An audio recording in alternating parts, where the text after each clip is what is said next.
तो लगातार अपने अपने दावे को सफल बनाने के लिए कांग्रेस और भारतीय जनता पार्टी दोनों ही कड़ी मेहनत कर रहे हैं, लेकिन सवाल फिर आकर के वहीं खड़ा हो जाता है कि राजस्थान में आखिर क्या होने वाला है।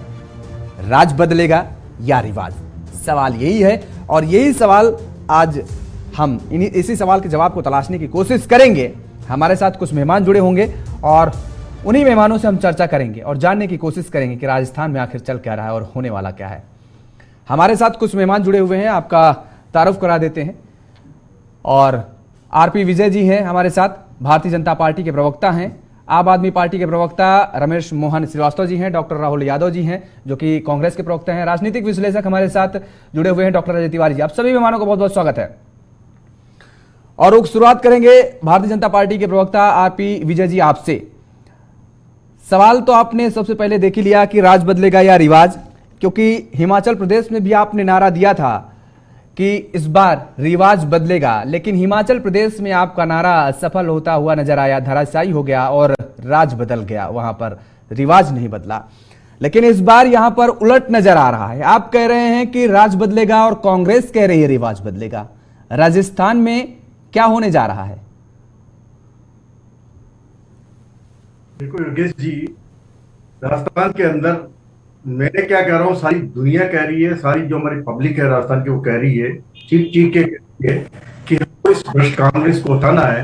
इन्होंने 5 साल जो हमारा बिल्कुल शासन नहीं चलाया और जिस तरीके से शासन को इन्होंने एक तरीके से क्या कहे, मतलब कि पब्लिक के कोई काम इन्होंने नहीं किए। फिर लास्ट के 4.5 महीने में इन्होंने रेवड़ियां बांटने का काम किया, तो उन्होंने मन बना लिया है कि इस कांग्रेस को हटाना है और भारतीय जनता पार्टी को 2/3 बहुमत। आज की तारीख में इन्होंने जो वादे किए, एक बात बताओ कि गारंटी कौन देता है? गारंटी वो देता है जो सत्ता में आने के लिए लालच करता है। बट ये तो ऑलरेडी सत्ता में थे। 5 साल अगर इन्होंने काम किया होता, उनको रिपोर्ट कार्ड पेश करना था। रिपोर्ट कार्ड तो इन्होंने पेश किया नहीं। इन्होंने फिर गारंटियां देना चालू किया। 2018 के अंदर इन्होंने जो 3 गारंटियां दी थी, उन 3 गारंटियों का क्या हुआ? पहले इन्होंने दिया था किसानों का पूरा कर्जा माफ। उस किसानों के पूरे कर्जे माफ में इन्होंने 14,000 करोड़ रुपए का भी कर्ज माफ नहीं किया, 52,000 करोड़ से। दूसरी चीज इन्होंने कहा था कि बेरोजगारों को भत्ता। बेरोजगारों को भत्ता दे दिया क्या इन्होंने? कोई नहीं दिया इन्होंने कहा था महिला उत्पीड़न के लिए हम काम करेंगे। सबसे ज्यादा 2 लाख FIR दर्ज हुई है राजस्थान के अंदर पिछले 5 सालों में। 35,000 से ज्यादा हमारी महिलाओं के साथ दुष्कर्म हुए हैं। ये तो सारे फैक्ट्स हैं। तो इन्होंने क्या काम किया, क्या नहीं किया, हम नहीं जानते। इसलिए जनता ने इस कारण में पूरा मानस बना लिया है कि इस बार राज को बदलना है, रिवाज को नहीं बदलना है। और हम 2/3 बहुमत से भारतीय जनता पार्टी बहुमत में आ रही है। 25 नवंबर को लोग बाग बैलेट अपने जो तो अभी आप सुन रहे होंगे अशोक गहलोत साहब को, वो तो कह रहे हैं कि साहब आप लाल डायरी लेकर के आए, आप छत्तीसगढ़ में आप किस तरीके से महादेव ऐप लेकर के आए, वो सब धराशायी हो गए। लाल डायरी कहाँ है? वो खोजी जानी चाहिए और लाल डायरी में अगर कुछ था तो उस मामले को सामने लाया जाना चाहिए। लाल डायरी इनके मंत्री लेके आए हैं। नहीं, मंत्री लेकर के आए थे लेकिन उसको उछाला आपने था। मंत्री लेकर के आए थे लेकिन उछालने का काम आपने किया था। जो वो लेके आए हैं सुनील जी, हम नहीं लेके आए हैं। हमने तो सिर्फ उसको बात को कोई चीज आ जाती है जो सार्वजनिक आती है उसको उठाना विपक्ष का धर्म है, वो हमने काम किया है, इसमें कोई दोहरा ही नहीं है। तो हमने कोई चीज हमारी तरफ से नहीं की। लाल डायरी इनके मंत्री लेके आए हैं। कौन थे वो जो लाल डायरी वाले? इनके मंत्री थे या हमारे मंत्री थे? हमारे कार्यकर्ता भी नहीं थे वो तो।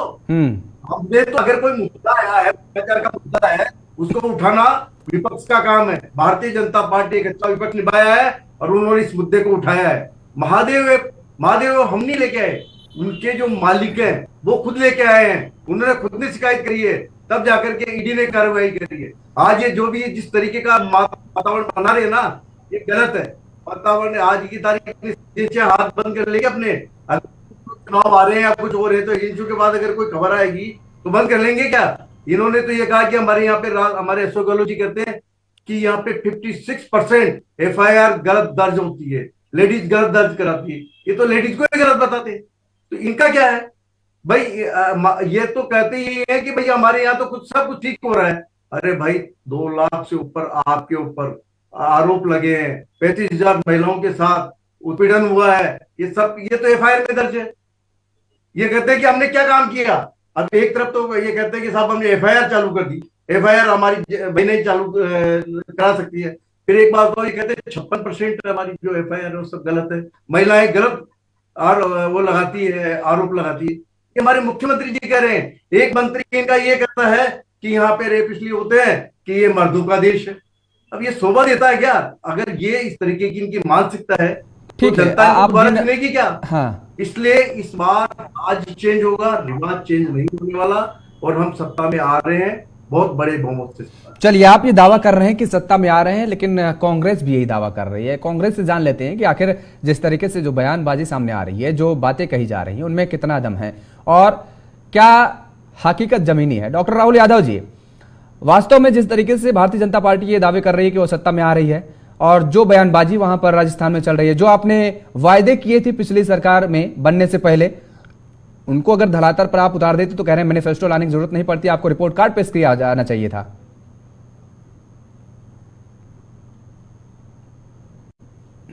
देखिए योगेश जी, हमारी सरकार ने 96% वादे पूरे किए हैं पिछले घोषणा पत्र के, और 2% पाइपलाइन में है। 2% की कहीं कुछ गुंजाइश रही होगी। रही रिपोर्ट कार्ड की बात, तो मैं आपको रिपोर्ट कार्ड दे दूं। पिछले 5 साल में बीजेपी के ने 81 कॉलेज खोले। कांग्रेस ने 210 कॉलेज खोले, जिनमें 94 महिला कॉलेज खोले। बीजेपी के 4 साल में एक कृषि कॉलेज बना, जबकि कांग्रेस के 4 साल में 42 कृषि कॉलेज बने। बीजेपी के 5 साल में 0 आयुष कॉलेज, शून्य। हेल्थ वेलनेस सेंटर आयुर्वेद खुले, जबकि कांग्रेस के 4.5 साल में 1000 आयुष हेल्थ वेलनेस सेंटर खुले। और कांग्रेस सरकार ने 22 जिले राजस्थान में बनाए। ग्रामीण विकास के में बीजेपी ने 4 साल में 21,586 करोड़ रुपए खर्च किए, जबकि कांग्रेस ने 4.5 साल में 56,257 करोड़ रुपए खर्च किए। राहुल जी, बीजेपी के 4 साल में ठीक ग्रामीण है, विकास आप के ये लिए जो सिलसिलेवार तरीके से काम गिना रहे हैं, सवाल यहाँ पर ये खड़ा हो रहा है। भारतीय जनता पार्टी के नेता देखिए कह रहे हैं जब महिलाएं बेटी सुरक्षित नहीं है, इन सेंटरों को खोलने से क्या मतलब निकलेगा? जब महिलाएं बेटी हमारे उन सेंटर तक पहुंच नहीं पाएंगे, शैक्षिक संस्थानों तक पहुंच नहीं पाएंगे, तो खोलने से मतलब क्या हुआ, फायदा क्या हुआ? जी,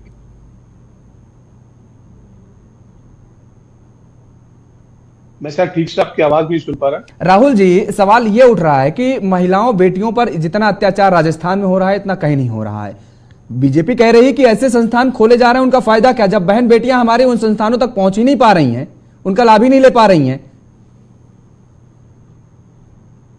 नहीं, रही महिला दुराचार की बात, तो राजस्थान में तत्काल सरकार काम कर रही है और महिला सशक्तिकरण को बढ़ावा दे रही है। और पिछली तत्कालीन वसुंधरा सरकार में 4 साल की मैं आपको उदाहरण दे दूं। पिछली तत्कालीन वसुंधरा सरकार में एक 4 साल की बेटी के साथ रेप होता है, जिसमें तत्कालीन स्वास्थ्य मंत्री बीजेपी के कालीचरण सराफ कहते हैं कि हम रेप की घटनाओं को रोकने के लिए क्या हम घर घर पे ताला लगा दें।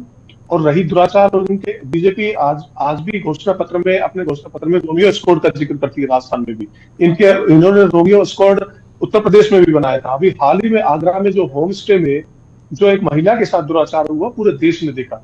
और महिला सुरक्षा की तो ना बात करें तो ज्यादा बेहतर है, क्योंकि मणिपुर को लेकर प्रधानमंत्री का एक शब्द भी देश ने नहीं सुना। महिला सुरक्षा को लेकर और महिला अस्मिता को लेकर बीजेपी शायद ना बात करे तो। और ब्रजभूषण सिंह पर क्या कार्रवाई करी बीजेपी ने? एक शब्द प्रधानमंत्री का देश को सुनने को नहीं मिलता। नहीं, ठीक है, ब्रजभूषण सिंह पर कार्रवाई नहीं की गई है, जांच चल रही है, तमाम तरीके की प्रक्रियाएं अपनाई गई हैं। आपने और तमाम तरीके का जिक्र किया, उत्तर प्रदेश आगरा का जिक्र किया। लेकिन ठीक है, घटनाएं हो रही हैं, जितनी घटनाएं हैं वो सारी निंदनीय घटनाएं नहीं घटित होनी चाहिए। लेकिन सवाल यहां पर यह उठ रहा है कि टॉप पर राजस्थान है, ऐसा क्यों? नहीं, इसके लिए लगातार सरकार काम कर रही है। हम भी हाल में भी हमने अपने मैनिफेस्टो में कहा है कि हम जो है इसके लिए सीसीटीवी कैमरे सार्वजनिक स्थानों पर लगाएंगे और शहरों और गांवों में सुरक्षा प्रहरी हम नियुक्त करेंगे। तो सरकार लगातार इसको लेकर काम कर रही है। और अभी कन्हैया लाल का जो हत्याकांड हुआ था, उसमें बीजेपी चिल्ला कर और नरेंद्र मोदी जी चिल्ला कर कहते हैं कि कन्हैया लाल हत्याकांड हो गया राजस्थान में, उसमें भारतीय जनता पार्टी के लड़के पकड़े गए। क्या बोलेंगे प्रधानमंत्री? प्रधानमंत्री कहते हैं कि आप 25 तारीख को बटन दबाने जाओ तो ऐसे दबाने जाओ कि जैसे किसी को फांसी दे रहे हो। ये क्या प्रधानमंत्री की ये शैली हो सकती है? क्या प्रधानमंत्री की ऐसी भाषा हो सकती है? प्रधानमंत्री 2014 के बाद नरेंद्र मोदी जी ने राजनीतिक भाषा का स्तर गिरा दिया कि पूरा देश देखिए इस तरह तो सभी गिराते नजर आ रहे हैं, सभी की बयानबाजी आ रही है, सभी के कटाक्ष आ रहे हैं। ठीक है, आएंगे आपके पास राहुल जी। रमेश जी, आपकी क्या भूमिका रहेगी राजस्थान में? ठीक आ रहे हैं सभी बयान। देखिए कोई पीछे नहीं है, कोई भी पीछे एक कदम नहीं है बयानबाजियों में, सभी लोग एक से बढ़ के एक हैं। रमेश जी, राजस्थान में आपकी क्या भूमिका रहेगी, क्या स्थिति नजर आ रही है आपको? हालांकि आप तो तारीफ ही करेंगे क्योंकि ये आम आदमी पार्टी का पक्ष आप रखेंगे, 80 सीटों पर चुनाव लड़ रहे हैं, किसका खेल बिगाड़ने जा रहे हैं राजस्थान में? देखिए, आपके प्रोग्राम का नाम है राज बदलेगा या रिवाज बदलेगा। हम वहां राजस्थान का जो राजनीतिक कल्चर है, हाँ, हम इस बार उसको बदलने के लिए उतरे हैं कि जो अभी तक का रिवाज है, एक बार कांग्रेस, एक बार भाजपा, फिर एक बार कांग्रेस, एक बार भाजपा, आखिर ऐसा होता क्यों है? क्या कारण क्या है कि इन दोनों में से कोई भी पार्टी जनता को पूर्ण संतुष्टि का शासन नहीं दे पाती? यही वजह है कि जनता अगली बार विकल्प की तलाश में आ जाती है, और ऐसा पिछले करीब 40 वर्षों से तो हो ही रहा है। इसलिए इस बार हमने जनता को एक नया विकल्प देने का प्रयास किया है। अब देखते हैं, आज प्रचार बंद हो गया है, देखते हैं जनता इस विकल्प को कितना आजमाने का प्रयास करती है, कितना समर्थन करती है हमारा। दूसरी बात, हम किसी का वहां खेल बिगाड़ने नहीं गए, ना किसी की ए टीम ना किसी की बी टीम। हमारी पार्टी का नाम ही ए से शुरू होता है, हम अपनी ए टीम है। हमने दिल्ली और पंजाब में जो सफलतापूर्वक सरकार चलाई है, जनता के साथ देने वाली सरकार चलाई है, गरीबी से राहत देने वाली सरकार चलाई है, उस सरकार के मॉडल को लेकर के हम राजस्थान में गए हैं। आपने कहा कि रिवाज बदलने जा रहे हैं, राजनीतिक कल्चर आप बदलने जा रहे हैं। वहां पर समस्या ये है कि जनता आपको कितना मौका देगी, क्या कितना प्यार देगी, वो आपने कही बात ठीक है, वो देखने वाली बात होगी। लेकिन सवाल यहां पर यह खड़ा होता है कि आप कैसे राजनीतिक कल्चर बदल पाएंगे? आप कितनी सीटों पर वहां चुनाव लड़ रहे हैं?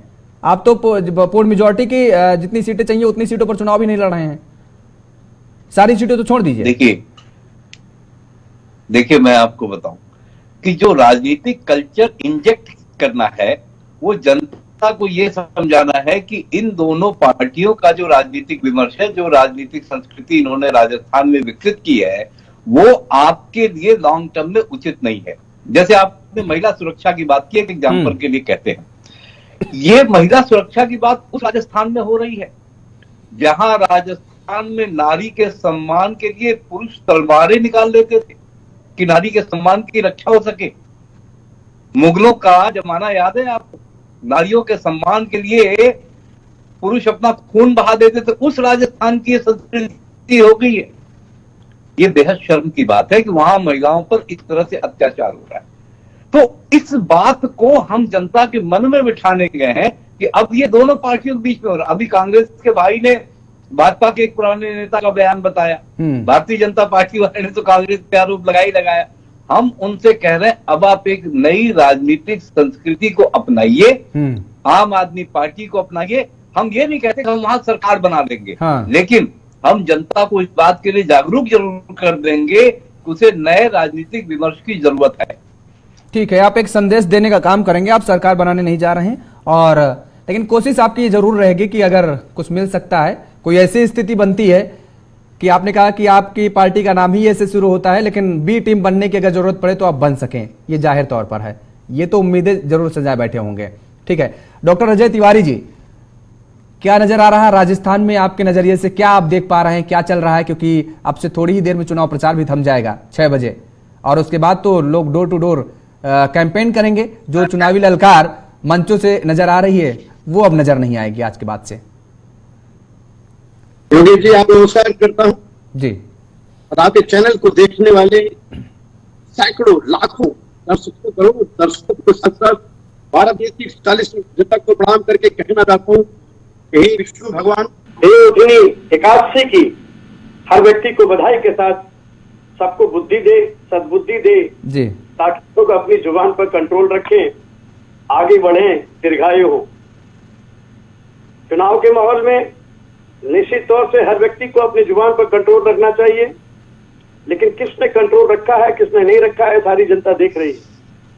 और ये बिल्कुल ठीक प्रश्न है कि राज बदलेगा या रिवाज बदलेगा। देखना यही है योगेश जी कि क्या भ्रष्टाचारियों का रिवाज राज बदलेगा या अत्याचारियों का रिवाज बदलेगा।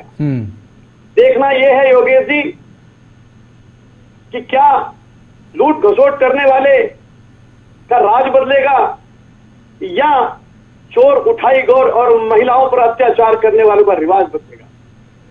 किसी भी पार्टी ने बड़ी बड़ी बातें की है, सभी पार्टियों ने महिलाओं को बड़ा सम्मान देने का काम किया है, कोई कुछ प्रलोभन दे रहा है, कोई कोई प्रलोभन दे रहा है, लेकिन जरा सोचिए कि जहां 1700 से कम यानी कि लगभग 1700 प्रत्याशी पुरुष खड़े हों, वहां मात्र लगभग 200 महिलाओं को मैदान में उतारने का काम किया गया है टोटल राजनीतिक पार्टियों को मिलकर के। क्या यही महिलाओं का भागीदारी है? क्या यही महिलाओं की सम्मान है? नहीं, वो तो राजनीतिक दल कहते हैं, किसी से पूछिए, बीजेपी से, कांग्रेस से, अन्य किसी भी राजनीतिक दल से, वो तो कहते हैं हम जिताऊ कैंडिडेट को खड़ा करते हैं। कांग्रेस से भी हमने सवाल किया था तो कांग्रेस तो हमेशा यही तर्क देती है कि हमने एक प्रैक्टिकल किया उत्तर प्रदेश में जिसमें असफल रहे, तो इस वजह से अब वो प्रैक्टिकल कहीं और दूसरी जगह नहीं कर रहे हैं। योगेश जी, जब कहना है ना कि जब मलाई चाहिए होती है तो कुछ और होते हैं, और वैसे तो वादे करने के लिए बहुत से वादे हो जाते हैं, 10,000 रुपए महीना भी देंगे और महिलाओं को सुरक्षा भी देंगे। भले ही रोज बलात्कार होता रहे राज्य में, लेकिन महिलाओं की सुरक्षा की बात करने से कोई भी पीछे नहीं हटता, चाहे कोई राजनीतिक पार्टी हो। कौन व्यक्ति राजस्थान के अंदर पानी देने की कोशिश कर रहा है, कौन व्यक्ति पानी नहीं देने की कोशिश कर रहा है? हर व्यक्ति एक ही बात बोल रहा है, वो दलित का सम्मान नहीं करता, वो गुर्जर का सम्मान नहीं करता।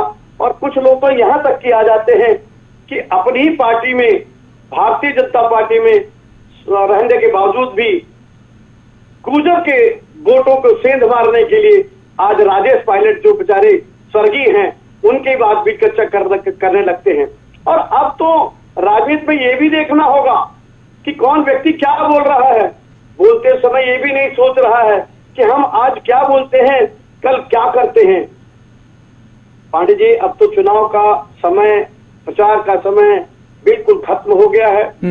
अब अभी के 1 घंटे बाद से सब लोग पदयात्रा करेंगे, घर घर जाकर के वोट मांगेंगे। अब तो देखना है कि घर घर जाके वोट मांगते हैं या घर घर जाकर कितने नोट पहुंचाते हैं या घर घर जाकर कितने शराब की बोतलें पहुंचाते हैं। एक बात, इस पर इलेक्शन कमीशन को नजर बनानी पड़ेगी, सख्ती पैनी नजर रखनी पड़ेगी, ठीक है। लेकिन एक चीज जानना चाहेंगे आपसे, मध्य प्रदेश में यही हुआ। हाँ, मध्य प्रदेश में यही हुआ योगेश जी। नहीं, अक्सर देखा जाता है राज्यों में, मध्य प्रदेश में और अन्य राज्यों में भी चुनाव में देखा जाता है किस तरीके से बड़ी मात्रा में अवैध सामग्री पहुंचाई जाती है। ठीक आप कह रहे हैं, को जानती है इस समय से लेकर के, और 25 तारीख की रात से पहले उन्होंने अपने दरवाजे खोल रखे हैं और बढ़िया एक बक्सा बना रखा है कि किसका नोट कितना आएगा और किसको हमें कितना वोट देना है। खाना पीना सब फ्री रहता है इस दौरान, ठीक है आप बात कर रहे हैं, लेकिन इसकी जिम्मेदारी चुनाव आयोग की है, इलेक्शन कमीशन की है, उसको नजर बनाए रखना चाहिए। लेकिन अजय जी, जानना ये चाहेंगे, राजस्थान में अगर हम तीसरी ताकत का जिक्र करें तो कितना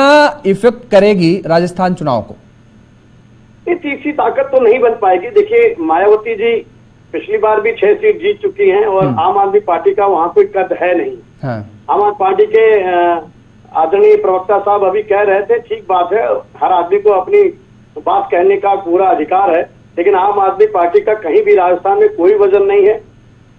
बसपा जरूर 6 सीट पिछली बार जीती थी, बसपा का चूंकि एक कैडर वोट है उसके पास, आम आदमी पार्टी के बारे में भी सभी लोग जान चुके हैं और आम आदमी पार्टी के द्वारा ही प्रलोभन का सिस्टम चालू हुआ है, जिसकी बदौलत भारतीय जनता पार्टी से लेकर कांग्रेस तक अब बहुत कुछ प्रलोभन दे रही है। तो आम आदमी को नया तरीका ढूंढना होगा। आम आदमी पार्टी बार बार ये कह करके हमने पंजाब जीत लिया और दिल्ली जीत लिया, लेकिन दिल्ली के में भी और पंजाब में भी जनता का दिल जीतने के लिए आपको और नए तरीके अपनाने पड़ेंगे। अभी और राज्य सरकारों में जाने में आपको समय लगेगा, तीसरी पार्टी नहीं बनेगी, ये तय है। कांग्रेस और बीजेपी का ही खेल होगा।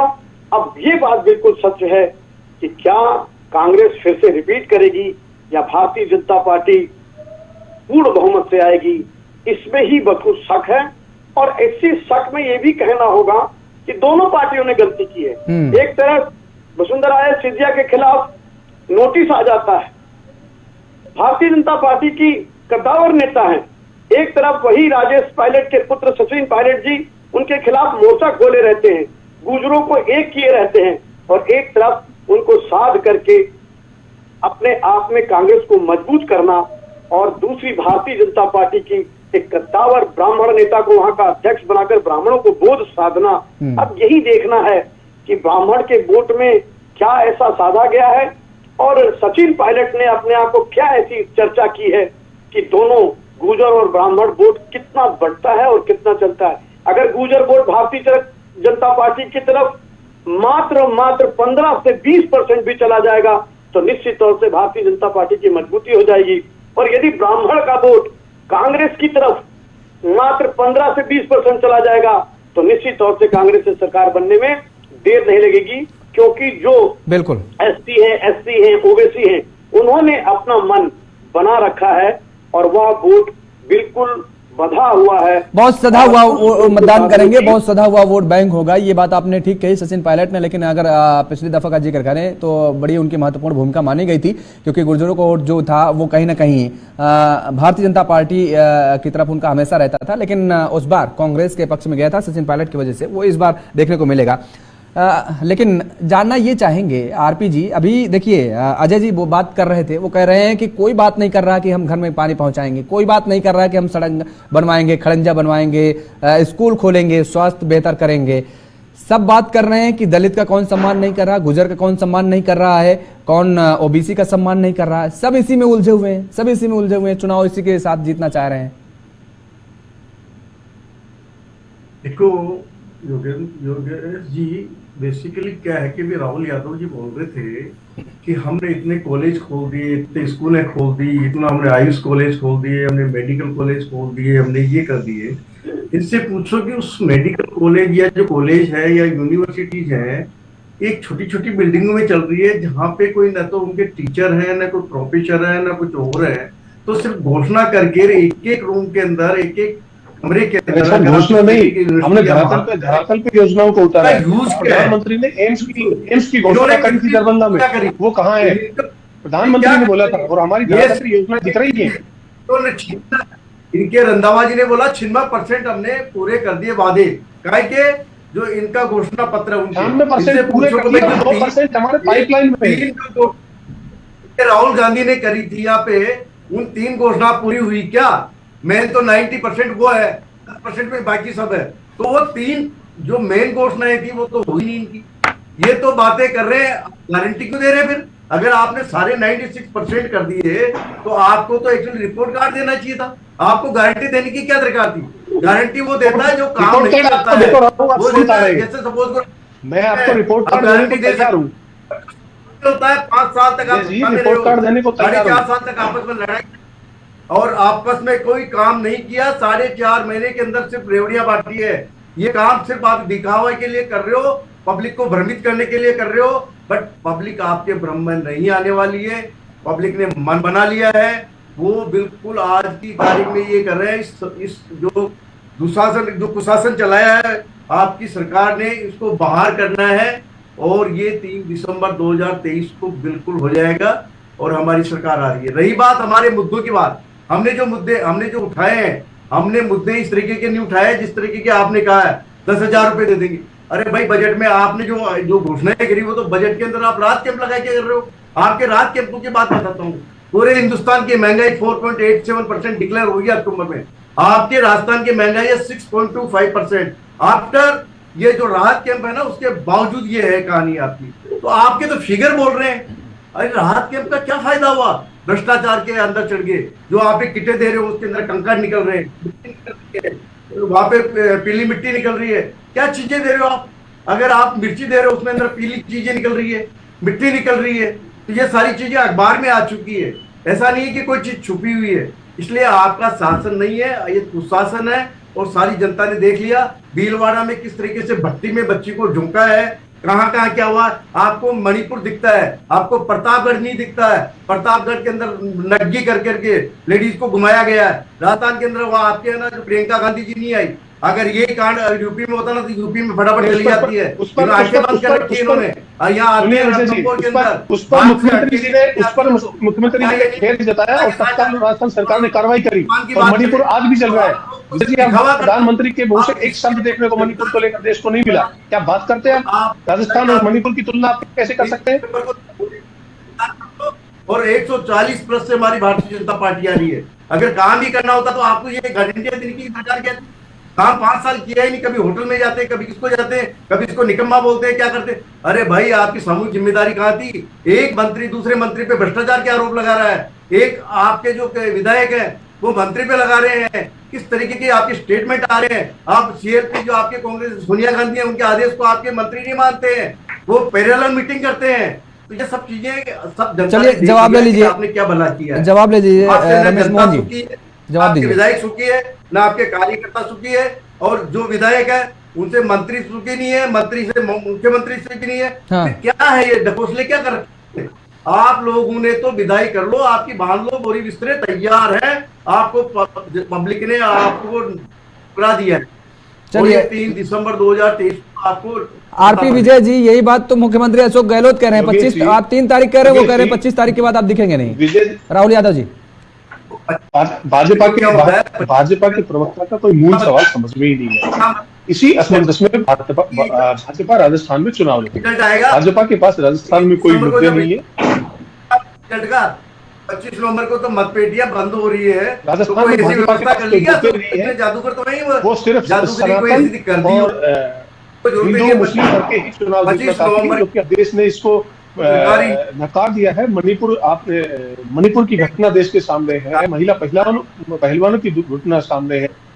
और क्या है आपने रोड मैप क्या दिया, देख लिया तो मोदी जी और भारतीय जनता पार्टी को देश ने देख लिया है। अब इन पर किसी प्रकार का कोई विश्वास नहीं है, और कांग्रेस की गारंटी को ही देश और राजस्थान की जनता असल गारंटी मानती है। भाजपा की कोई गारंटी नहीं होती, क्योंकि ये जुमला पार्टी है। जैसे 15 लाख रुपए हर अकाउंट में आएंगे वो एक जुमला था, 2 करोड़ रोजगार हर साल देंगे वो एक जुमला था। तो कोई किसी प्रकार की विश्वसनीयता नहीं बची है। तो आज भी भाजपा के जो प्रवक्ता हैं इनका मूल सवाल, अगर मूल सवाल भी आप रिजेक्ट कर दें तो उसका जवाब देकर आपको डिस्क्लोज ही नहीं कर सकते, उसको जाकर के चेंज करवाया मोदी जी ने। आप लोगों ने तो काम ही ऐसे कर रखे हैं। आज आपका क्या कर रहा है, आपके सिंपत्रोजे जी क्या कर रहे हैं? जवाब ले लीजिए आरपी विजय जी, देखिए आपके मूल सवाल का जवाब दे रहे हैं डॉक्टर राहुल यादव जी, जरा जवाब ले लीजिए, सुन लीजिए राहुल जी। आपका सवाल करती क्या है? सवाल क्या है? काम कर रही है, कम से कम देश के लिए तो एक हो जाओ यार। आप लोग तो देश के लिए सेना को गुंडा बताते हैं आप। हमारे सेना के जो होते हैं। ठीक है आरपी विजय जी रुक जाइए, आरपी विजय जी रुक जाइए, पूछना क्या चाहते हैं? रुक जाइए, नहीं देता कि आप इस तरीके। ठीक है रुकिए, ठहरिए जरा, ठहरिए आप। डॉक्टर राहुल यादव जी, आपके अंदर ही इतनी फूट नजर आ रही है, तो आप जनता के बीच में जो जा रहे हैं, जो दावे कर रहे हैं, जो वादे कर रहे हैं, वो पूरा ही कैसे करेंगे? आपके अंदर बगावत जो है वो पार्टी के अंदर पहले से दिख रही है। नहीं योगेश जी, पार्टी के अंदर किसी प्रकार की कोई बगावत नहीं है, और हम साथ मिलकर चुनाव लड़ रहे हैं। बगावत तो भारतीय जनता पार्टी में है। जब नरेंद्र मोदी जी वसुंधरा जी को सामने मंच पर देखते हैं तो मुंह फेर लेते हैं। इनके यहाँ राजेंद्र राठौड़ अलग से सीएम मटेरियल है, ओम बिरला अलग से सीएम मटेरियल है, वसुंधरा राजे अलग से सीएम मटेरियल है।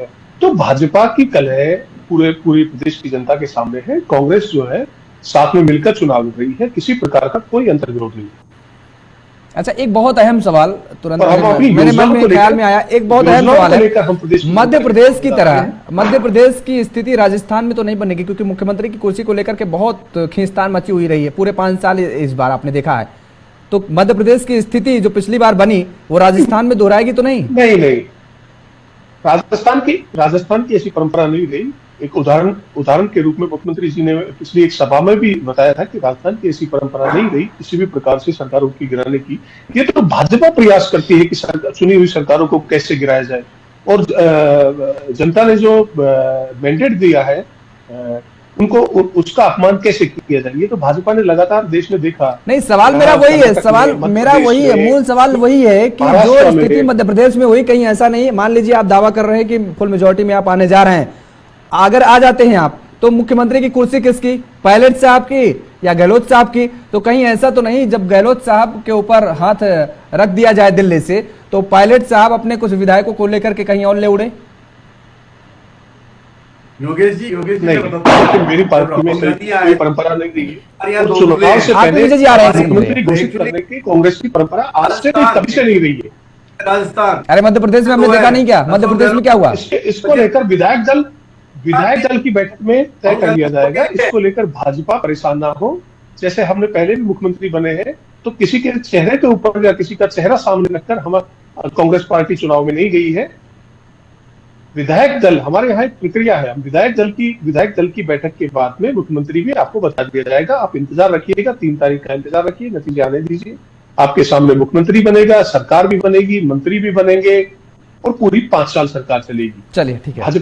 भाजपा ने जो प्रयास किए वो अच्छी बात है। जनता जिसे जनादेश दे, सरकार वही चलाए। मेरी भी शुभकामनाएं हैं। कोई भी चलाए, आप भारतीय जनता पार्टी को मिले, कांग्रेस को मिले या किसी अन्य राजनीतिक दल को मिले, जिसे भी जनता बहुमत दे, सरकार उसी को चलाना चाहिए। जोड़ तोड़ की राजनीति तो बाद में होती है, वो अलग बात हो गई है। खैर, रमेश मोहन जी, अभी आप सुन रहे होंगे, अजय तिवारी जी कह रहे हैं कि फाइट तो एक मिनट योगेश जी, हाँ। मैं एक और भाजपा के प्रवक्ता को बता दूं। प्रधानमंत्री ने 7 जुलाई 2018 को जयपुर में और 6 अक्टूबर 2018 को अजमेर में ईआरसीपी को राष्ट्रीय परियोजना का दर्जा देने का वादा करके गए। इसका मतलब 90% खर्च केंद्र सरकार को देना।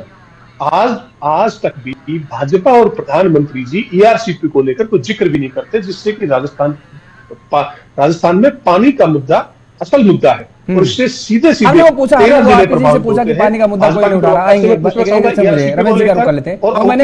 वो सवाल मैंने पानी का मुद्दा पूछा था, वो मैंने सवाल पूछा था। रमेश जी, आप कहीं दूर दूर तक नजर नहीं आ जाएंगे, हम नहीं कह रहे हैं। अजय तिवारी जी कह रहे हैं असल लड़ाई तो कांग्रेस और बीजेपी में है, आप तो बेवजह खामखा पड़े हुए हैं।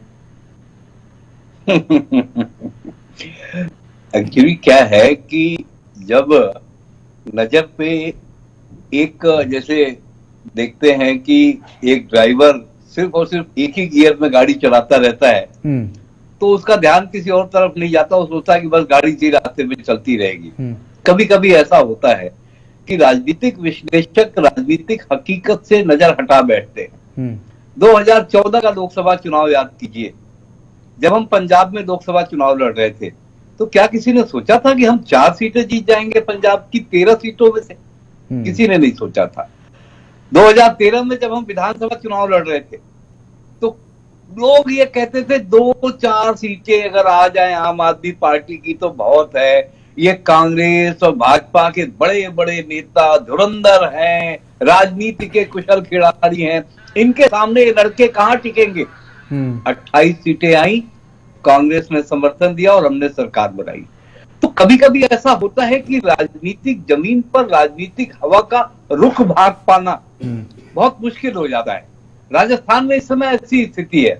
मैं अपने दोनों प्रवक्ता भाइयों को सुन रहा हूं, एक कह रहा है कि तुमने कुछ नहीं किया, दूसरा कह रहा है तुमने कुछ नहीं किया। पानी का मुद्दा अभी अभी उठाया जा रहा है, तो पानी का मुद्दा राजस्थान में कोई नया तो नहीं है। आज तक हल करने का कोई सार्थक प्रयास तो नहीं किया गया। अब मैं इन दोनों ही भाइयों से, विश्लेषक महोदय से भी जरा पूछता हूँ। नहीं, मैं समझ रहा हूँ आप इसी सियासी कल्चर को बदलने की बात कर रहे हैं। रमेश जी, आप इसी सियासी कल्चर को बदलने की बात कर रहे हैं। प्रधानमंत्री माफ कीजिएगा, रोकेंगे रमेश जी, रोकेंगे राहुल जी, आपको भी रोकेंगे, आपको रोकेंगे। माफ कीजिएगा और विजय जी आप भी माफ कीजिएगा, आपके पास आ नहीं पा रहा हूँ, समय इजाजत नहीं दे रहा है, इसलिए माफ कीजिएगा, आपकी पूरी बात भी नहीं आ पा रही है। तो आप कल्चर को बदलना चाहते हैं, लेकिन जनता क्या करने वाली है वो 25 तारीख को तय हो जाएगा। आप सभी मेहमानों को हमारे साथ जुड़ने के लिए, समय देने के लिए बहुत बहुत शुक्रिया, बहुत बहुत धन्यवाद। तो लगातार राजस्थान में जिस तरीके से सियासी पारा हाई नजर आ रहा है, और ये देखने वाली बात होगी 25 तारीख को जनता किसके साथ जाती है, और सवाल फिर आकर के वहीं खड़ा हो जाता है कि राज बदलेगा या रिवाज, ये 3 दिसंबर को तय हो जाएगा। मेरे साथ फिलहाल इतना ही। खबरों के लिए आप देखते रहिए JK 24/7 न्यूज। नमस्कार।